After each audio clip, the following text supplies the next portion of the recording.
मालिक है तेरे साथ न डर गम से तू है दिल, मेहनत करे इंसान तो क्या काम है मुझके। दोस्तों बहुत बहुत स्वागत है हमारे फिर से इस स्टडी मंच पे आपको। और आज मैं आपको इस क्लास में इस वीडियो में पूरा का पूरा चैप्टर्स, जैसा कि मेरा सिद्धांत ही है, जब भी मेरा वीडियो कोई भी वीडियो उसका पूरा चैप्टर ही होना चाहिए। मुझे थोड़ा सा पढ़ाना नहीं आता, पूरा चैप्टर खत्म ना हो तो मुझे दूसरा टाइप लगता है। तो दोस्तों मैं आपको आज इकोनॉमिक्स का एक पूरा का पूरा चैप्टर देने वाला हूँ, अर्थव्यवस्था एवं इसके विकास का इतिहास। हमारे भारत की अर्थव्यवस्था और इसके विकास का इतिहास, चाहे वो किसी भी देश की अर्थव्यवस्था हो, उसके विकास का इतिहास। दोस्तों ये 10th का फर्स्ट चैप्टर है, आपको पता होगा, और अदर कॉम्पिटिटिव एग्जाम से भी यहाँ से प्रश्न आ जाते हैं। तो उनके दृष्टि से भी और 10th बोर्ड के एग्जाम की दृष्टि से भी मैं आपको इस चैप्टर को पढ़ाने वाला हूँ और एक ही चैप्टर में पूरा वीडियो खत्म करने वाला हूँ दोस्तों। तो आप पूरे वीडियो के अंत तक बने रहिए, अपने माइंड कंसंट्रेट करके, माइंड की ज्ञानेंद्रिया को केंद्रित करके। दोस्तों मैं आपका ज्यादा समय लेते हुए चैप्टर स्टार्ट करना चाहूंगा। तो दोस्तों सबसे पहले इकोनॉमिक्स मैं स्टार्ट कर रहा हूँ, तो आपको बताना चाहता हूँ कि इकोनॉमिक्स शब्द क्या होता है। इकोनॉमिक्स और अर्थव्यवस्था, तो दोस्तों दोनों बात है, ध्यान से समझना है दोस्तों। इकोनॉमिक्स अर्थशास्त्र, जिसको हम लोग हिंदी में कहते हैं दोस्तों, सामाजिक विज्ञान की एक शाखा है। इसके अंतर्गत हम लोग मुख्य रूप से धन से संबंधित विषयों को अध्ययन करते हैं। दोस्तों ख्याल रखना है, वैसी समाज विज्ञान की वैसी शाखा जिसके अंतर्गत धन से संबंधित, रुपया पैसा से संबंधित विषयों का अध्ययन किया जाता है, उसे हम लोग इकोनॉमिक्स या अर्थशास्त्र कहते हैं। दोस्तों आपको ख्याल होना चाहिए, जिसके अंतर्गत, जिस शास्त्र के अंतर्गत हम लोग धन से संबंधित बातों का अध्ययन करेंगे, धन से संबंधित बातों की जानकारी लेंगे, वो अर्थशास्त्र कहलाएगा। दोस्तों उसके बाद की बात मैं आपको ख्याल रखूं दोस्तों, जैसे मैं इसके अंतर्गत बैंक के बारे में पढ़ते हैं, वित्तीय संस्थान के बारे में पढ़ते हैं, मुद्रा के बारे में पढ़ते हैं, बचत के बारे में पढ़ते हैं, साख के बारे में पढ़ते हैं, आय के बारे में पढ़ते हैं। ये कहीं ना कहीं दोस्तों तो धन से रिलेटेड है ना ये चैप्टर, तो इसलिए हम इसको अर्थशास्त्र के अंतर्गत पढ़ते हैं। और अर्थशास्त्र का मतलब होता है धन से संबंधित विषय, इसे हम लोग धन का विज्ञान भी कहते हैं अर्थशास्त्र को। दोस्तों आपको बात क्लियर हो गया होगा। तो आज अर्थशास्त्र का फर्स्ट चैप्टर पढ़ रहे हैं, अर्थव्यवस्था एवं इसके विकास का इतिहास। सुनिए इसकी बात पूरी की पूरी। आपको ये भी बात ख्याल रखना है, अर्थशास्त्र के जो जनक होते हैं, जो पिता है दोस्तों, वो आपका एडम स्मिथ को कहा जाता है। ये भी बात आपको ख्याल रखना है, अर्थशास्त्र के पिता किन्हें कहा जाता है? एडम स्मिथ को कहा जाता है, एडम स्मिथ को कहा जाता है दोस्तों। ये भी बात आपको ख्याल रखना है। आइए दोस्तों आगे की बात मैं करना चाहता हूँ। ये आपका अर्थव्यवस्था हो गया, अर्थशास्त्र। एक और शब्द होता है दोस्तों, एक और शब्द होता है जिसको हम लोग अर्थव्यवस्था कहते हैं। क्या कहते हैं दोस्तों? अर्थव्यवस्था कहते हैं। इसको हम लोग इंग्लिश में इकोनॉमी कहते हैं, इकोनॉमी। ठीक है दोस्तों, इकोनॉमी कहते हैं। अभी आपने इकोनॉमिक्स पढ़ा जिसको हम लोग अर्थशास्त्र कहते हैं, अब इसको इकोनॉमी कहते हैं जिसको हम लोग अर्थव्यवस्था कहते हैं। क्या होती है अर्थव्यवस्था? आपको बोलना है आजीविका अर्जन की प्रणाली को, आजीविका अर्जन की प्रणाली को, अर्जन की प्रणाली को हम लोग अर्थव्यवस्था कहते हैं। यानी दोस्तों हम अपने जीवन के निर्वाह के लिए जो कुछ हम अर्जन करेंगे ना, अपने आजीविका के लिए जो कुछ हम अर्जन करेंगे ना, उस प्रक्रिया को, उस प्रणाली को दोस्तों हम लोग अर्थव्यवस्था कहेंगे। अगर दोस्तों हम कुछ ज्यादा अपने लिए अर्जन कर लिए तो हम अमीर हो गए, तो हम बोलेंगे हमारी अर्थव्यवस्था अच्छी हो गई। अगर हम दोस्तों कुछ कम अर्जन कर पाए, कुछ कम जमा कर पाए, तो हमारी स्थिति अभी भी खराब है, तो बोलेंगे हमारी अर्थव्यवस्था अभी खराब है। दोस्तों भारत की अर्थव्यवस्था ना खराब है ना ज्यादा अच्छी है, अभी विकासशील पे है, अभी विकास कर रहे हैं। मैं उसके बारे में आगे बताऊंगा। दोस्तों अर्थव्यवस्था में आपने बताया, सुना, आपने सीखा कि आजीविका अर्जन की प्रणाली को, अपने जीवन निर्वाह के लिए जो कुछ मैं अर्जन करता हूँ या आप अर्जन करते हैं दोस्तों, ये प्रक्रिया अर्थव्यवस्था कहलाती है। आपको ये बात ख्याल रखना है। और अर्थव्यवस्था से ही किसी देश की जो है विकास स्तर को तय किया जाता है। अगर हमारे देश की अर्थव्यवस्था अच्छी है, इसका मतलब हमारे देश में विकास अच्छी है दोस्तों। अगर किसी देश की अर्थव्यवस्था खराब है तो वहां की विकास भी खराब है। ठीक ना दोस्तों, जिसकी अर्थव्यवस्था बढ़िया है वो देश का विकास पूरी हो गई है। दोस्तों आगे की बात मैं बताना चाहूंगा, पूरे वैश्विक अर्थव्यवस्था, पूरे विश्व के स्तर पर वैश्विक अर्थव्यवस्था को 3 अर्थव्यवस्था में अपना कई देश, हमारे विश्व में लगभग 200 देश हैं तो 202 जो देश है दोस्तों, उनके अंतर्गत जो अपनाए जाने वाले जो अर्थव्यवस्था है वो किस किस प्रकार का है, वो मुख्य रूप से 3 ही प्रकार के होंगे दोस्तों। या कोई देश पूंजीवादी अर्थव्यवस्था अपनाया होगा, या कोई देश समाजवादी अर्थव्यवस्था अपनाया होगा, या कोई देश मिश्रितवादी अर्थव्यवस्था अपनाया होगा। तो हमारे विश्व स्तर पर 3 ही अर्थव्यवस्था है दोस्तों जो कोई ना कोई देश अपनाता है। मैं आपको चर्चा करना चाहूंगा दोस्तों। वैश्विक अर्थव्यवस्था पूरे विश्व की अर्थव्यवस्था का कितने भागों में बांटा गया? 3 भागों में। अर्थव्यवस्था 3 प्रकार के होते हैं दोस्तों। ये आपको बात ख्याल रखना है,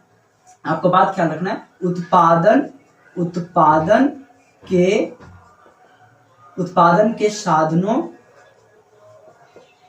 पर स्वामित्व, उत्पादन के साधनों पर स्वामित्व के आधार पर, उत्पादन के साधनों पर स्वामित्व के आधार पर दोस्तों पूरे के पूरे वैश्विक अर्थव्यवस्था को 3 भागों में बांटा गया है। पूंजीवादी अर्थव्यवस्था, समाजवाद अर्थव्यवस्था और मिश्रितवाद अर्थव्यवस्था। दोस्तों पूरी बात में पूरी सबका डेफिनेशन में आपको यही बात जोड़ना है दोस्तों कि बोलेंगे वैसी अर्थव्यवस्था जिसमें उत्पादन के साधनों पर निजी व्यक्ति का, पूंजी का मतलब निजी व्यक्ति का अधिकार हो दोस्तों, निजी व्यक्ति का अधिकार हो तो उसको हम कहेंगे निजी व्यक्ति का अधिकार हो, या प्राइवेट व्यक्ति का अधिकार हो तो उसे कहेंगे पूंजीवादी अर्थव्यवस्था। दोस्तों उत्पादन के साधनों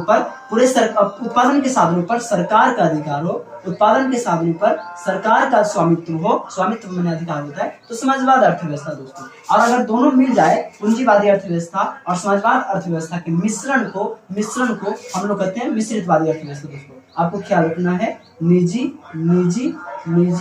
प्लस सरकार। दोस्तों आपको बात ख्याल रखना है, ठीक ना दोस्तों। मिश्रितवादी अर्थव्यवस्था में पूंजीवादी अर्थव्यवस्था, समाजवादी अर्थव्यवस्था दोनों का मिश्रण है मिश्रितवादी अर्थव्यवस्था। पूंजीवादी अर्थव्यवस्था में आपको ख्याल रखना है कुछ देश का नाम। पूंजीवादी अर्थव्यवस्था में आपको ख्याल रखना दोस्तों यूएसए, संयुक्त राज्य अमेरिका। आपको और ख्याल रखना है दोस्तों ब्रिटेन। ये कुछ देश हैं दोस्तों जहां पे कौन सी अर्थव्यवस्था है, तो पूंजीवादी अर्थव्यवस्था है। अमेरिका में, ब्रिटेन में पूंजीवादी अर्थव्यवस्था है। पूंजीवादी अर्थव्यवस्था का मतलब होता है वहां के उत्पादन के साधनों पर किसी निजी व्यक्ति का अधिकार, मतलब किसी एक व्यक्ति का अधिकार, मतलब किसी खास व्यक्ति का अधिकार हो तो वो जो है अर्थव्यवस्था पूंजीवादी होंगी दोस्तों। तो यहाँ यूएसए और ब्रिटेन में पूंजीवादी अर्थव्यवस्था होता है। इसका मतलब कि वहां के उत्पादन के साधनों पर किसी निजी व्यक्ति का अधिकार होता है दोस्तों। आगे की बात दोस्तों, समाजवादी अर्थव्यवस्था का आपको कुछ उदाहरण याद रखना है। जैसे हमारा चीन हो गया दोस्तों, क्यूबा हो गया। समाजवादी अर्थव्यवस्था का शुरुआत हुआ था रूस में दोस्तों। आपको बात याद रखना, रूस में समाजवादी अर्थव्यवस्था का शुरुआत हुआ था, लेकिन दिन प्रति आते आगे की बात में आते दोस्तों रूस जो है समाजवाद और पूंजीवादों को भी अपनाने लगा। तो अब जो है मुख्य रूप से वो समाजवाद, वहां समाजवादी भी अर्थव्यवस्था दिखाई पड़ती है और पूंजीवादी भी अर्थव्यवस्था दिखाई पड़ती है। तो कुल मिलाकर कह सकते हैं कि वो वहां पे मिश्रितवादी हो गई है। तो आपको ट्यूशन के आधार पर याद रखना है समाजवादी अर्थव्यवस्था रूस में भी है, आपको ख्याल रखना है, ठीक ना। तो चीन, क्यूबा भी आपको ख्याल रखना है। आपका ये प्रश्न पूछा गया दोस्तों कि भारत में कौन सी अर्थव्यवस्था है, तो भारत में दोस्तों मिश्रितवादी अर्थव्यवस्था है। यानी भारत में आपका निजी व्यक्ति का भी अधिकार होता है उत्पादन के साधनों पर, और सरकार का भी अधिकार होता है उत्पादन के साधनों पर। तो उत्पादन के वस्तुओं पर, साधन मीन्स वस्तु, उत्पादन के वस्तुओं पर, उत्पादन के साधनों पर अगर निजी और सरकार दोनों का आधिपत्य हो, दोनों का स्वामित्व हो, तो वो आपका मिश्रितवादी अर्थव्यवस्था कहलाएगा दोस्तों। भारत आपको ख्याल रखना दोस्तों, फ्रांस आपको ख्याल रखना दोस्तों, आपको नॉर्वे ख्याल रखना दोस्तों। ये कुछ ऐसे देश हैं दोस्तों जहां पे मिश्रितवादी अर्थव्यवस्था अपनाई जाती है। फिर से मैं बताना चाहता हूँ पूरे देश की अर्थव्यवस्था को 3 भागों में बांटा गया, पूंजीवादी, समाजवादी और मिश्रितवादी। जहां उत्पादन के साधनों पर, उत्पादन के वस्तुओं पर किसी निजी व्यक्ति का अधिकार हो दोस्तों, तो वहां पूंजीवादी अर्थव्यवस्था है। जहां पर उत्पादन के साधनों पर, उत्पादन के वस्तुओं पर सरकार का अधिकार हो दोस्तों, तो समाजवादी अर्थव्यवस्था। जैसे कि आपका एग्जाम्पल में मिश्रितवादी अर्थव्यवस्था निजी, पूंजीवादी और समाजवादी का मिश्रण। पूंजीवादी यानी कि निजी व्यक्ति का मिश्रण, निजी व्यक्ति और सरकार दोनों का मिश्रण को हम लोग कहते हैं मिश्रितवादी अर्थव्यवस्था। आपका हमारा भारत में कौन सा अर्थव्यवस्था है दोस्तों, मिश्रितवादी अर्थव्यवस्था। ये बात पूछा गया है कि हमारे भारत में कौन सी अर्थव्यवस्था है, तो आपका भारत में दोस्तों, हमारा भारत में मिश्रितवादी अर्थव्यवस्था। ये भी बात आपका ख्याल हो गया दोस्तों। अब इधर देखिए आगे की बात, अर्थव्यवस्था मैंने बताया, अर्थव्यवस्था। उसके बाद आर्थिक क्रिया क्या होती है दोस्तों, आर्थिक क्रिया क्या होती है? सिंपल है, आर्थिक क्रिया का मतलब होता है जिससे आय की प्राप्ति होती है।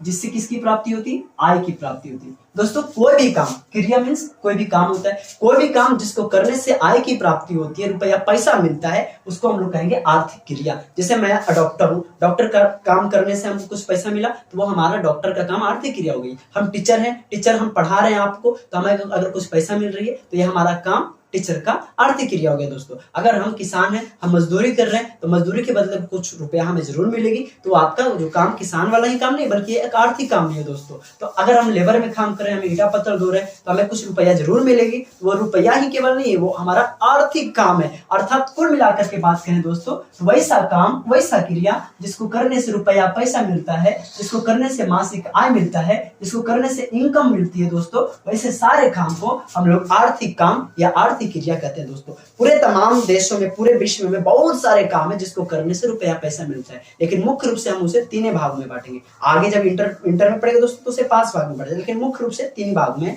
10th तक आपको पढ़ना है। प्राथमिक क्रिया, द्वितीय क्रिया, तृतीय क्रिया, आगे चतुर्थ क्रिया, पंचम क्रिया भी हो जाता है, तो मैं उसे नहीं रखा। प्राथमिक क्रिया, द्वितीय क्रिया, तृतीय क्रिया। अब ख्याल रखना है, यहाँ सब्जेक्टिव आएगा। प्राथमिक क्रिया को दोस्तों हम लोग कहते हैं कृषि क्षेत्र।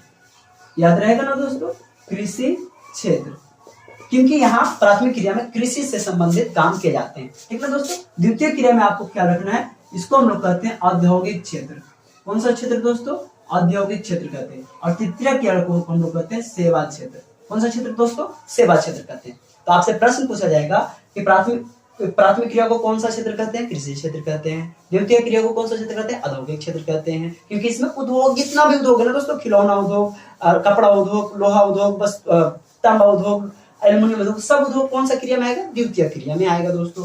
टोकरी बुनना, कुछ भी बनाना, जो बनाने वाला क्रिया द्वितीय क्रिया में आएगा।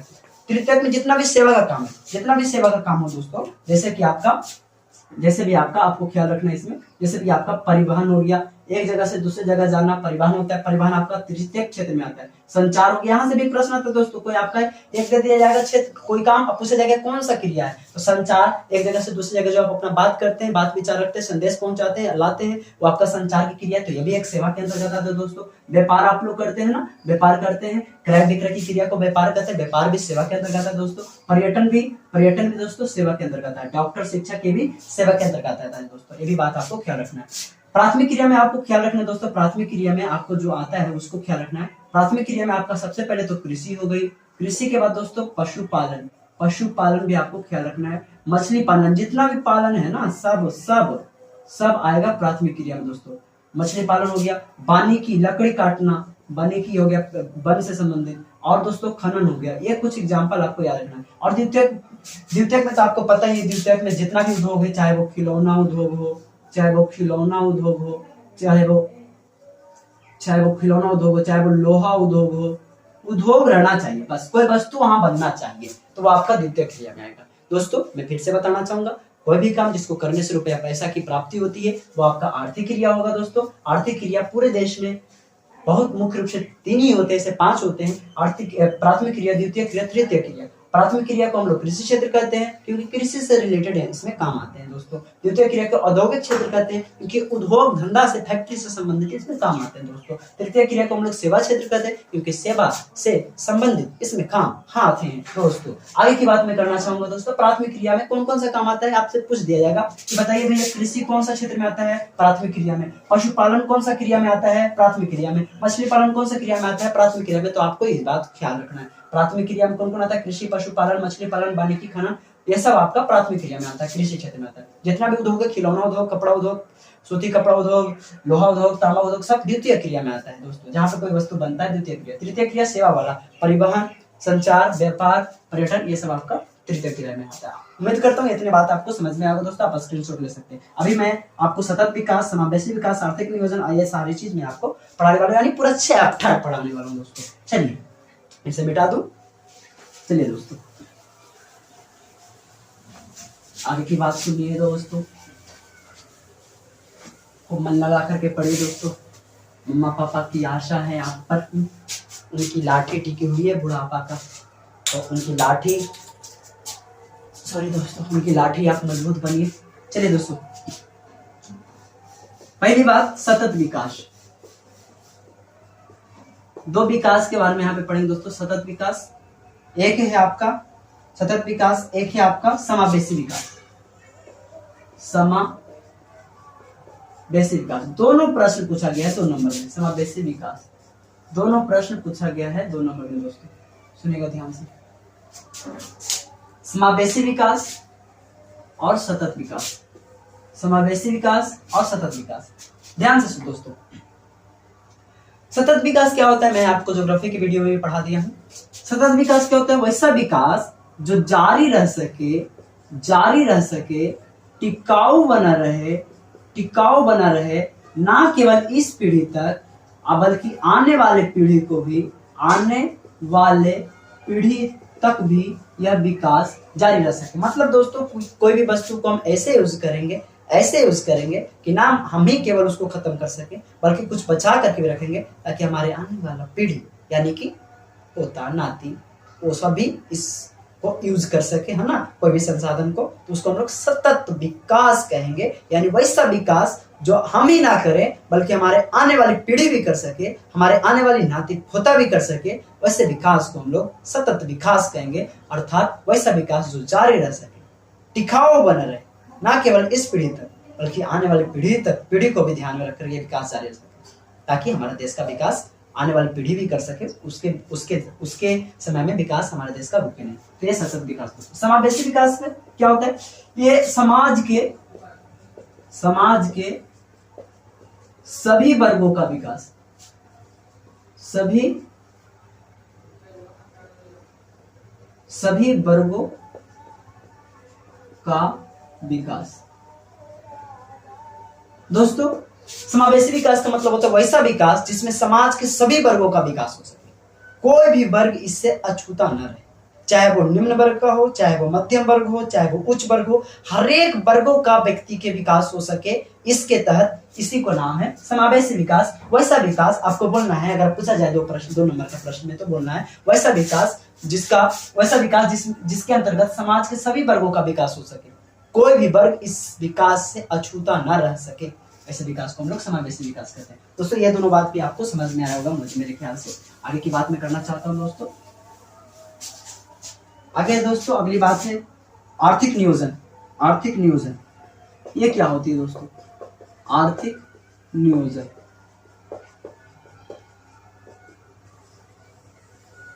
सुनिए दोस्तों, आर्थिक नियोजन क्या होती है। आर्थिक नियोजन का मतलब होता है दोस्तों, देश की प्राथमिकता के अनुसार, मतलब जरूरत के हिसाब से, प्राथमिकता के अनुसार कोई भी संसाधनों का यूज करना,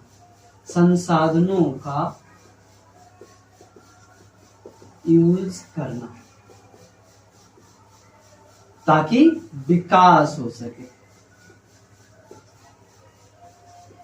दोस्तों, आर्थिक नियोजन का मतलब होता है देश की जरूरत के हिसाब से किसी भी संसाधनों को विकासात्मक क्रियाओं में यूज करना, यानी कि देश का विकास हो सके उसी के हिसाब से, उसी की जरूरत के हिसाब से किसी भी संसाधन का यूज करना उचित पूर्वक, वो आपका आर्थिक नियोजन है दोस्तों, है ना।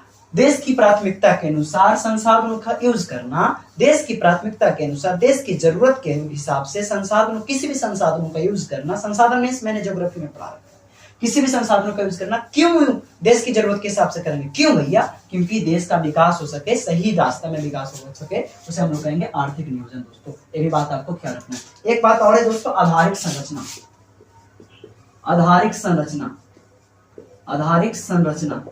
इसे हम लोग दोस्तों आधारभूत संरचना भी कहते हैं।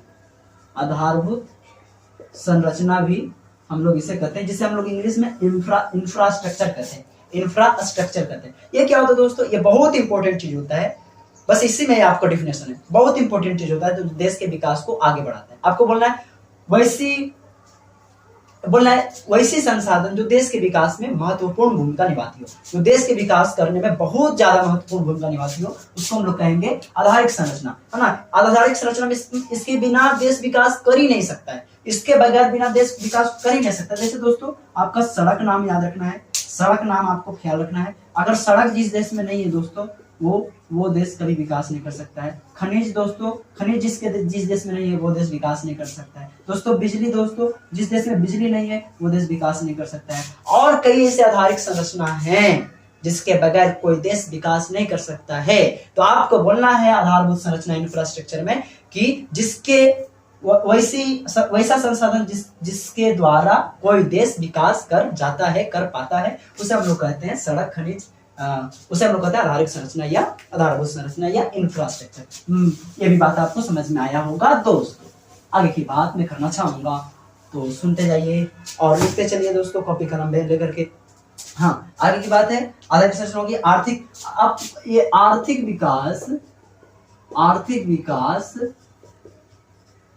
और दोस्तों आर्थिक वृद्धि में क्या अंतर है, ये भी बात आपको ध्यान रखना है। आर्थिक विकास और आर्थिक वृद्धि में क्या अंतर है दोस्तों? ये इकोनॉमिक्स के अकॉर्डिंग ये दोनों में कोई खास आंसर नहीं है। एक शब्द की जगह इस शब्द को यूज कर सकते हैं, इस शब्द की जगह इस शब्द को यूज हम लोग कर सकते हैं। लेकिन कुछ अर्थशास्त्री हैं जो कहते हैं नहीं भैया, आर्थिक विकास का हम लोग जो है ना वहां यूज करेंगे जहां पर देश विकासशील हो। विकासशील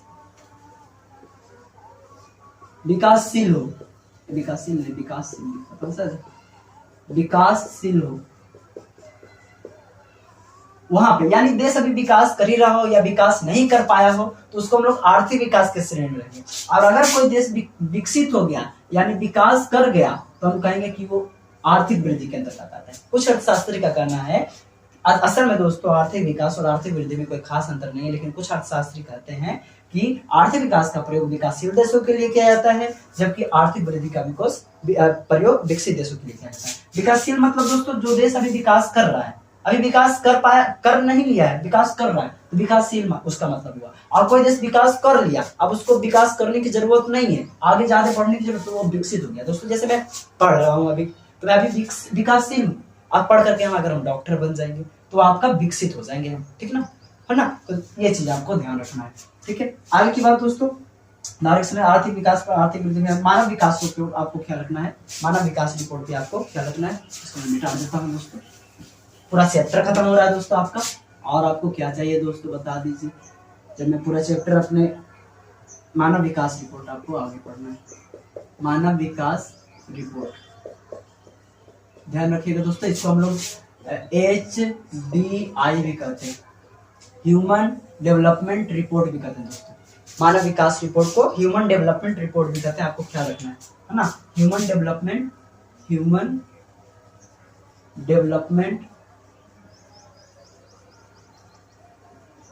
रिपोर्ट भी कहते हैं दोस्तों, ये बात आपको ख्याल रखना है दोस्तों। मानव विकास रिपोर्ट सबसे पहले UNDP यानी यूनाइटेड नेशन डेवलपमेंट प्रोग्राम के द्वारा, संयुक्त राष्ट्रीय विकास प्रोग्राम के द्वारा दोस्तों आपका सबसे पहले 1990 ईस्वी में किया गया था मानव विकास रिपोर्ट। ये रिपोर्ट क्या करता है दोस्तों, सभी देशों के मानवों का विकास को ये नापता है कि किस देश में कितना मानव विकास कर पाया है। तो मानवों के विकास को नापने वाला, मानवों के विकास को जारी करने वाला जो रिपोर्ट है दोस्तों, हम और आप जैसे मानव का विकास का जांचने वाला रिपोर्ट है, उसका नाम है मानव विकास रिपोर्ट, जिसको हम लोग SDI कहते हैं। सबसे पहले इसको नापने वाला था, उसका संस्था का नाम था UNDP दोस्तों, जिसका जो सबसे पहली बार कब हुआ था 1990 में दोस्तों। और अगर आदमी का नाम पूछे कि कौन किया था सबसे पहले मानव विकास रिपोर्ट का प्रकाशन, तो आपको याद रखिएगा नाम, वो पाकिस्तान के एक अर्थशास्त्री दोस्तों से जिनका नाम है डॉक्टर महबूब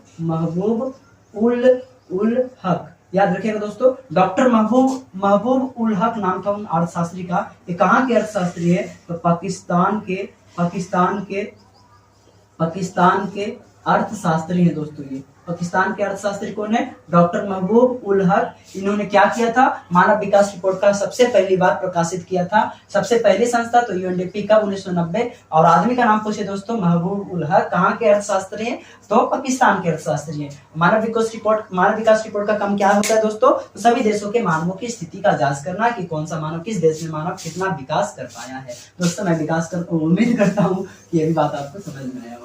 आगे की बात मैं करना चाहता हूं दोस्तों, एक योजना है दोस्तों, योजना आयोग, एक आयोग है, योजना आयोग नाम है इसका दोस्तों। योजना आयोग क्या होता है, योजना आयोग से भी प्रश्न बनता है दोस्तों। योजना आयोग जब हमारा अर्थव्यवस्था एवं इसके विकास का इतिहास है दोस्तों। हमारी अर्थव्यवस्था पहले अंग्रेजों के गुलाम था, उससे पहले हमारा देश अर्थव्यवस्था बहुत अच्छी थी। अंग्रेजों ने गुलाम किया, सारे संसाधनों को लूट करके अपना देश भेज दिया इंग्लैंड, तो हमारे देश की अर्थव्यवस्था खराब हो गई दोस्तों। फिर भी कैसे ना हम लोग ने गुलामों के जंजीरों को तोड़ा, गुलामी से आजादी पाई और धीरे धीरे अपनी अर्थव्यवस्था को ठीक करने में लग गया दोस्तों। मैं आपको बता दूं कि जब हमारा देश आजाद हुआ था 15 अगस्त 1947 में, तो उसके बाद हमारे पहला प्राइम मिनिस्टर जो था,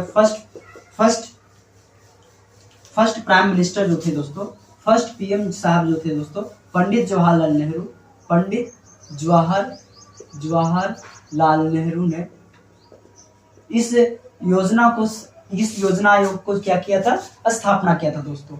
और इस योजना आयोग का जो पदेन अध्यक्ष होता है ना, आपको ख्याल रखना है, पदेन अध्यक्ष जो होता है दोस्तों, इनके पद का जो अध्यक्ष होता है, वो पद का अध्यक्ष होता है दोस्तों, वो किसी भी देश की प्रधानमंत्री होता है दोस्तों। आपको ख्याल रखना है कि पूछा जाएगा कि योजना आयोग का पदेन अध्यक्ष कौन होता है, तो प्रधानमंत्री होता है। उसका अध्यक्ष, योजना आयोग का अध्यक्ष कौन होता है, प्रधानमंत्री होता है दोस्तों। आपको अगली बात याद रखना दोस्तों कि योजना आयोग की स्थापना कब हुई थी, प्लानिंग कमीशन की स्थापना कब हुई थी, तो 15 मार्च 1950 को दोस्तों योजना आयोग की स्थापना हुई थी। उसी के बाद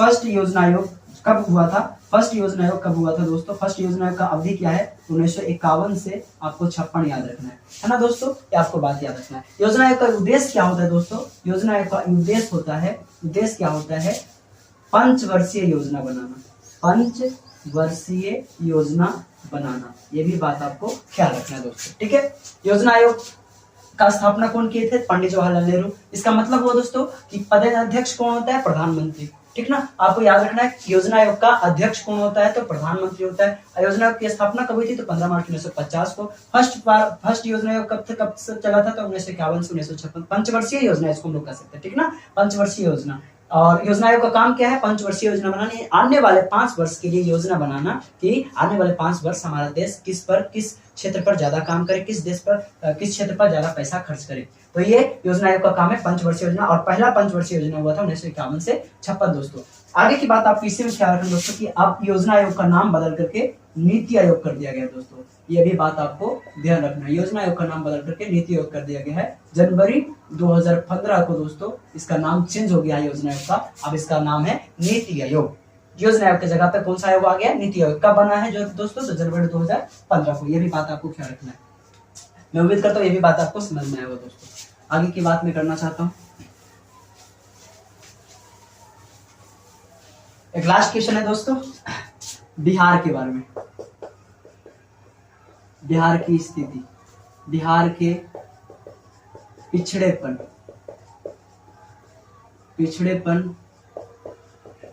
के कारण और उपाय या निवारण कर सकते हैं, वो उपाय लिख सकते हैं दूर करने का दोस्तों, ये भी बात आपको ध्यान रखना है। यहां से भी लॉन्ग क्वेश्चन बनता है दोस्तों। आपको पता है एक राज्य होता है बीमारू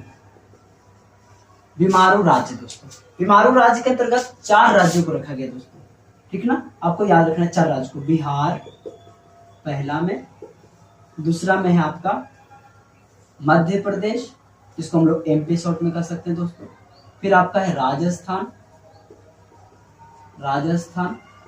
और फिर दोस्तों यूपी, ठीक है ना। आपको याद रखना है बीमारू राज्य में 4 राज्यों को रखा गया है, बिहार, मध्य प्रदेश, राजस्थान, यूपी। दोस्तों बीमारू राज्य का मतलब होता है वैसा राज्य जो आर्थिक मामला में, आर्थिक स्थिति में, आर्थिक विकास में काफी पिछड़ा हुआ है। आर्थिक विकास में, स्वास्थ्य मामला में और हर एक तरह के मामलों में जो विकास का मामला है उसमें पिछड़ गया हो, उसे हम लोग बीमारू राज्य कहते हैं। हमारा बिहार को देख लीजिए, कितना पिछड़ा हुआ राज्य है। तो आर्थिक मामलों में पिछड़ा हुआ राज्य को हम लोग बीमारू राज्य कहते हैं। कुल 4 राज्य आते हैं। तो दोस्तों बिहार पिछड़ा राज्य है, इसका क्या कारण है, आज बिहार पिछड़ गया है, इसका क्या कारण है दोस्तों, बहुत कारण है।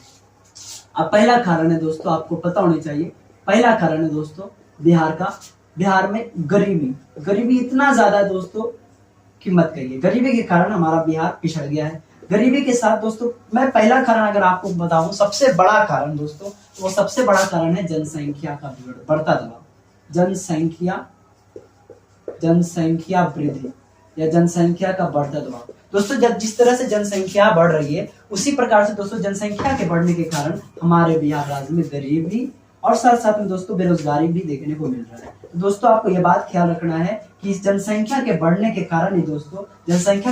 कारण ही हमारे यहाँ गरीबी और बेरोजगारी देखने को मिल रहा है। तो ये 3 कारण हो गए जो दोस्तों जो हमारे बिहार को पिछड़ाता है। और भी कारण है दोस्तों हमारे बिहार में आपदा आती है, जैसे आपको पता है कि हमारे उत्तरी बिहार में हमेशा बाढ़ की स्थिति रहती है बनी हुई, दक्षिण बिहार में हमेशा हमारे सुखाड़ की स्थिति बनी होती है। तो ये भी कुछ कारण दोस्तों, हमारे बिहार में कोई आधारभूत संरचना नहीं है दोस्तों, आधारभूत संरचना की कमी, आधारभूत संरचना की कमी है, लेकिन मात्रा में नहीं जितनी चाहिए दोस्तों। यानी बिजली की कमी है, सड़क की कमी, जहाँ पे नई सड़क बना वहाँ पे अभी बना नहीं है, सड़क की कमी है, स्वास्थ्य सेवाओं की कमी है दोस्तों हमारे बिहार में। तो आधारभूत संरचना की कमी है हमारे बिहार राज्य में। तो ये कुछ कारण है दोस्तों जिसके कारण हमारा बिहार राज्य आज पिछड़ गया है और बीमारू राज्य के श्रेणी में आ गया है दोस्तों। अगर इनको हम अगर दूर करने का उपाय तो बताएं दोस्तों, बस कुछ नहीं करना है, हमें इसको जस्ट उल्टा कर देना है। यानी जनसंख्या वृद्धि को हम लोग रोकेंगे, जनसंख्या वृद्धि को रोकेंगे, यानी जनसंख्या बढ़ने पर प्रतिबंध लगाएंगे, कुछ नियम बना करके हम दो हमारे दो।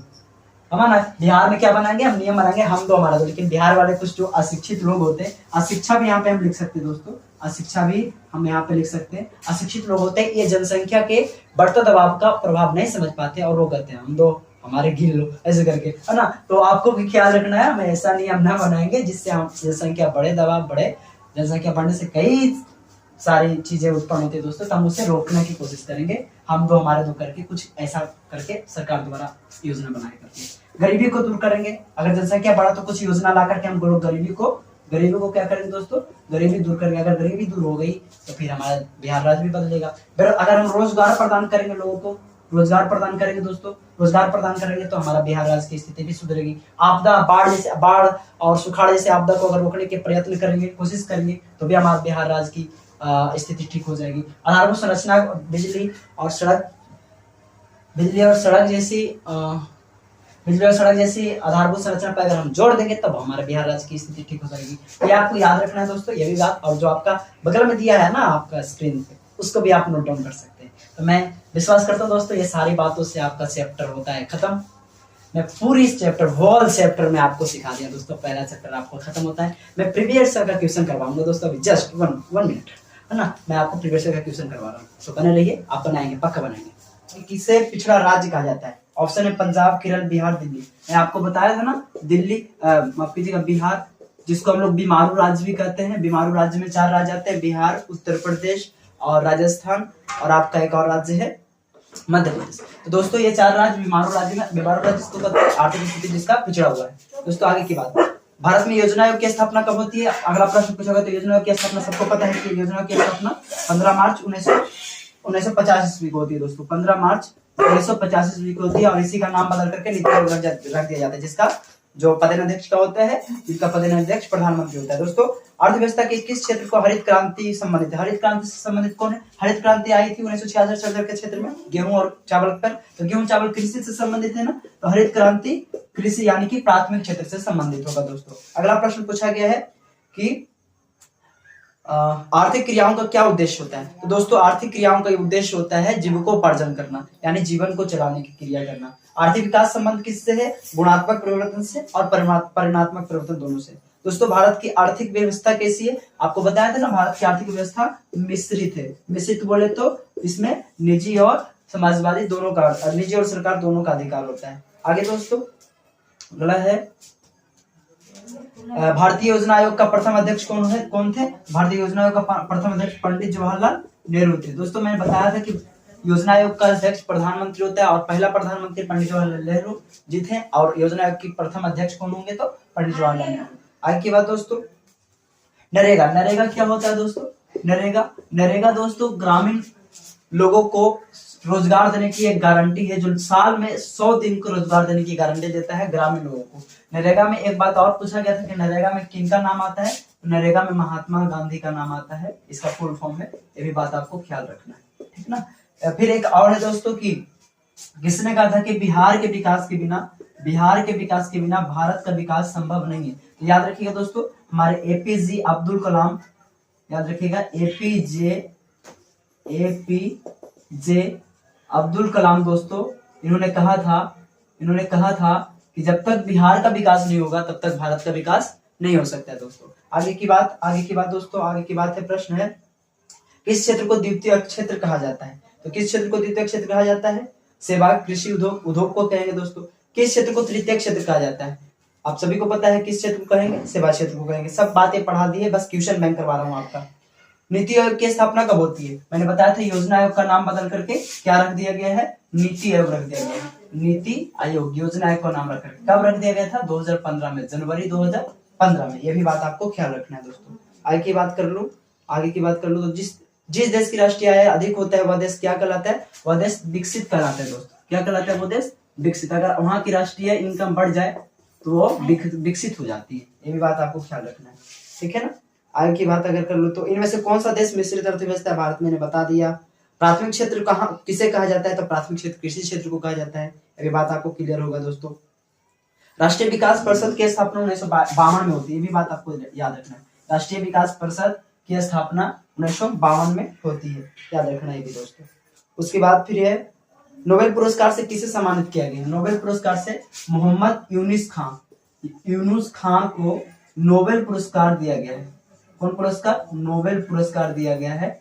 यह बांग्लादेश के अर्थशास्त्री है। ये बांग्लादेश के क्या है? अर्थशास्त्री है, याद रखिएगा। यूनुस खान बांग्लादेश के अर्थशास्त्री जिन्हें नोबेल पुरस्कार से नवाजा गया है। और कुछ खास नहीं है दोस्तों। आपने सभी ऑब्जेक्टिव बनाई और आपको जो बगल में दिया है वो भी आप देख सकते हैं, वहां से भी आप बना सकते हैं, ठीक है। उम्मीद करता हूँ दोस्तों आपने पूरे चैप्टर को बहुत बढ़िया से पढ़ा होगा, PYQ भी आपने बनाया होगा।